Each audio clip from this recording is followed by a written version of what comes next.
Oi pessoal, sejam bem-vindos a mais um episódio do nosso guia de discos e hoje a gente vai falar sobre como escolher o seu disco. Se você nunca usou o disco antes, você vai precisar basear o diâmetro do seu disco com a altura do seu colo. Se você já usou o disco antes, você pode usar o disco que você usou e não deu certo como base para ver se você vai precisar de um disco maior ou menor de diâmetro. A diferença principal entre os discos é que a gente tem discos pequenos, a gente tem discos grandes, a gente tem discos de tamanho médio.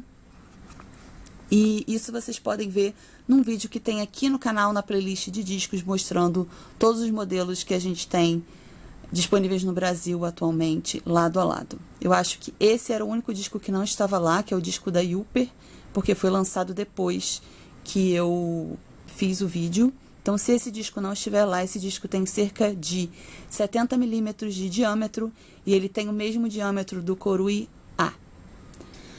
Basicamente, isso. Você vai precisar, se você tem o colo mais alto, provavelmente você vai precisar de um disco com diâmetro um pouco maior. Se você tem o colo mais baixo, você vai precisar de um disco com diâmetro menor. O meu colo ele fica entre 4,5 e 5 centímetros. O disco que melhor se encaixa no meu corpo é esse aqui, é o Secret da Flirt.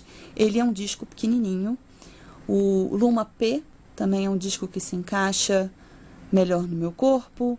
Se você tem colo mais alto, significa que você tem um canal mais longo, você tem mais espaço para encaixar os discos. Então, um disco maior, de diâmetro maior, vai ser mais fácil na hora de tirar, porque da mesma forma que o coletor, o disco ele vai subir e vai se encaixar lá perto do seu colo. Então, para você poder alcançar aqui para tirá-lo, o disco de diâmetro maior vai ser mais fácil para você, caso você tenha o colo alto.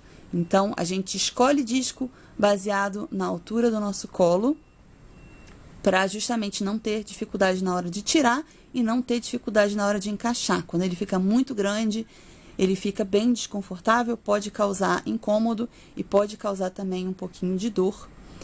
Já aconteceu comigo, quando eu estive usando discos que eram muito grandes para o meu corpo.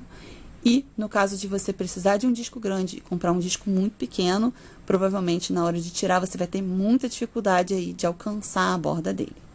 Então, é assim que a gente escolhe o nosso disco menstrual. Até o próximo vídeo.